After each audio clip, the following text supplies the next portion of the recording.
Hey everyone, welcome back for another deep dive. This month, we're really in for a treat with OCQ Magazine. They've got this incredible knack for blending AI insights, practical business tips, a little touch of luxury, all curated for us small business folks and specialists. And you're right, they always hit that sweet spot. This month is particularly interesting, though, wouldn't you say? I mean, they're really diving deep into AI and not just the theoretical stuff. It's like they're saying, okay, enough talk, let's see AI in action. And that's what I love. Like Peter Klink, the editor, he says right off the bat in his letter that AI agents are becoming real tools, accessible tools, even for smaller businesses like ours. Yeah.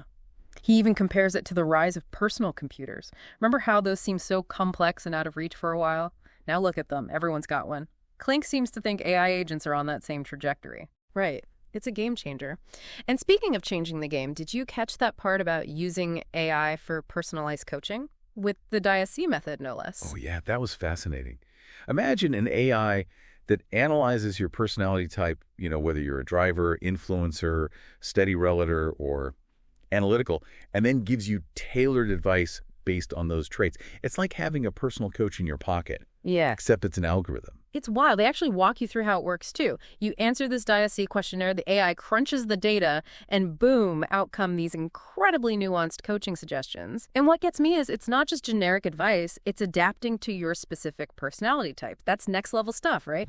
Right. And they give some pretty specific examples in the article, like if the AI identifies you as primarily an influencer, it might suggest strategies for building stronger relationships or improving your communication skills. Yeah. But if you lean more towards analytical, it might offer tips on refining your problem-solving process or developing more structured approaches. It's really remarkable how they've managed to capture that level of personalization with AI. It really does make you wonder, though, about the future of, well, everything. Are we going to see AI replace human specialists? Or will it, redefine their roles? It's that big question that Klink poses in his letter. It's a question that everyone's grappling with right now, and rightfully so.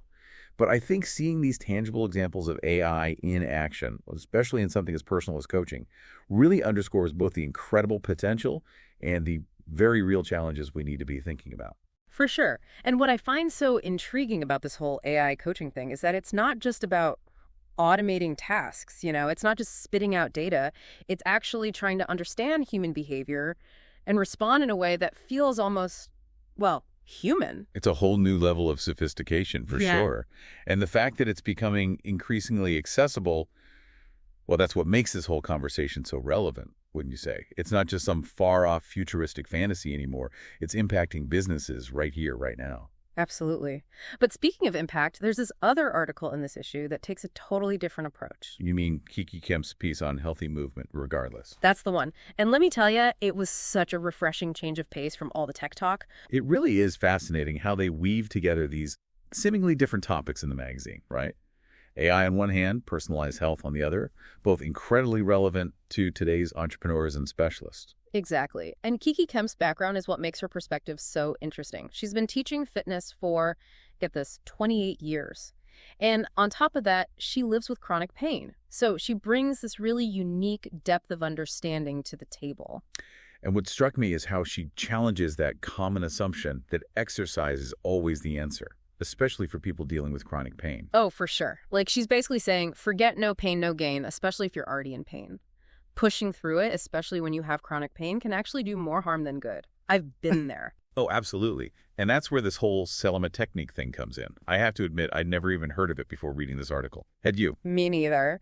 But it's this whole approach to movement that emphasizes pacing yourself, carefully alternating between specific exercises and periods of rest and recovery. And it's specifically designed for people who live with chronic pain. What really got me was how Kiki's personal story, pushing herself too hard after an accident, made her advice so much more impactful. It really underscores the importance of self-awareness, right? Mm-hmm. Listening to your body, not just blindly following some generic fitness claim. Right. And then there's that part where she talks about the 95% split between the conscious and unconscious mind. Oh, yeah. The idea that 95% of our decisions are driven by our unconscious, while our conscious mind only accounts for a measly 5%. It really makes you think. I know, right? It's mind-blowing. It really makes you think twice about how much we're running on autopilot, especially when it comes to something as important as our health. It's true. And what I find interesting is how Kiki uses this 95-5 thing to encourage us to be more mindful of how we move. It's like, okay, we might not be fully aware of all the decisions we're making, but we can at least try to understand those unconscious patterns and, start making more conscious choices about our bodies. So it's not just about the physical exercises themselves, it's about the mental approach too, right? That really adds another layer to this whole idea of healthy movement. Absolutely. It's a more holistic approach, recognizing that our physical and mental states are completely interconnected, something a lot of folks miss. For sure. Now, speaking of things that caught my eye, I have to admit, while I found all the AI stuff and Kiki's article super interesting, there's this other aspect of OCQ that I always get drawn to. Those glimpses into the luxurious side of life. You know what I'm talking about, right? Ah, yes. The Zephyr GTX electric sports car. The VIP tickets to UEFA Euro 2024. No. That definitely feels like a bit of a shift from the rest of this magazine's content, doesn't it? It does, but then I started thinking, maybe it's not so much of a departure as it is like a different kind of motivation, How do you mean? Well, think about it. OCQ is all about entrepreneurs and specialists, right? People who are driven to succeed. So maybe showcasing these luxurious experiences is their way of saying, hey, this could be you. This could be the reward for all your hard work. I see what you mean. Yeah. Like a little nudge of inspiration. Yeah, exactly. And you know what else I thought? Imagine those VIP tickets to the Euros. Talk about an incredible networking opportunity. The connections you can make in that kind of setting. It's brilliant when you think about it. They're subtly reminding their readers that success isn't just about working hard. It's about enjoying the fruits of your labor, treating yourself to those extraordinary experiences. And speaking of treating ourselves, I think it's time we wrapped up this deep dive and got back to enjoying the rest of this magazine. What do you say? Sounds like a plan. But before we do, we should mention that call to action at the end. Right. Make sure you check out the next issue coming out on the 15th of next month. And for those who haven't already, you can find OCQ online, www.oc-q.com. Easy peasy. Don't miss it. They always have something fresh and insightful to offer, no matter what you're working on or thinking about.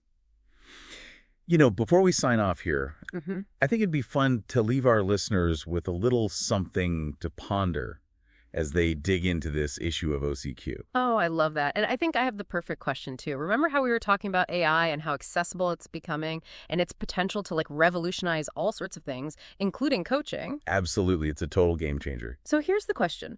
What if AI could be used to make publications like OCQ even more personalized? Ooh, that's interesting. Go on. What if, instead of just reading the same articles as everyone else, you got a custom edition of OCQ tailored specifically to you? Wow, hold on. So instead of those quick glimpses into luxury, I could have a whole spread on sustainable business practices because that's something I'm really passionate about. Exactly. Or maybe you're super into vintage watches and boom, there's an entire section dedicated to collecting them.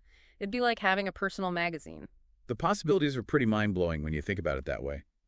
But it also brings up some interesting questions, too, about how we consume content and what the future of publishing looks like. For sure. Will print media become hyper-personalized? Or is there always going to be a place for those publications, like OCQ, that offer a curated selection of perspectives? It's something to chew on, for sure. It really is. And who knows, maybe OCQ is already experimenting with AI behind the scenes, finding new ways to engage their readers and deliver even more personalized content. I wouldn't be surprised. They always seem to be ahead of the game. That's true. Well, on that note, I think we've reached the end of our deep dive into this month's OCQ. Indeed.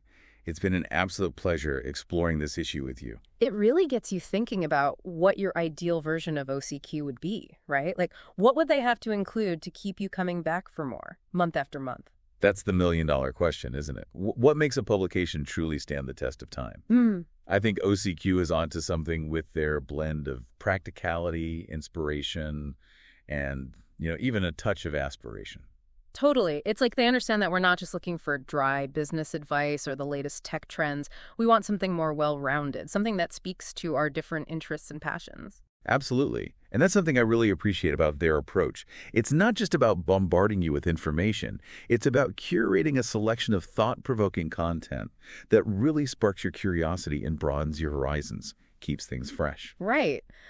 They could easily fill the entire magazine with AI articles or business tips, but they don't. They bring in these other perspectives, like Kiki's piece on healthy movement. It shows that they get it, you know? Success isn't just about your business, it's about your whole life. 100%. It's about finding that balance between work, well-being, and, dare I say, a little bit of indulgence. Exactly. And hey, a little dose of luxury never hurt anyone, right? Especially if it inspires you to keep reaching for those goals. Couldn't agree more. Well, folks, I think that's a wrap on our deep dive into this month's OCQ magazine. As always, it's been a pleasure sharing these insights and sparking some hopefully interesting conversations along the way. The pleasure was all mine, as always. It's always a fascinating journey exploring these topics with you. And to our listeners, we'd love to hear your thoughts. What stood out to you in this month's issue? Head over to our website or find us on social media and let us know. And don't forget, you can subscribe to OCQ Magazine at www.oc-q.com so you never miss an issue. Until next time, keep those minds curious, and we'll catch you on our next deep dive. Here's to expanding our horizons, one conversation at a time.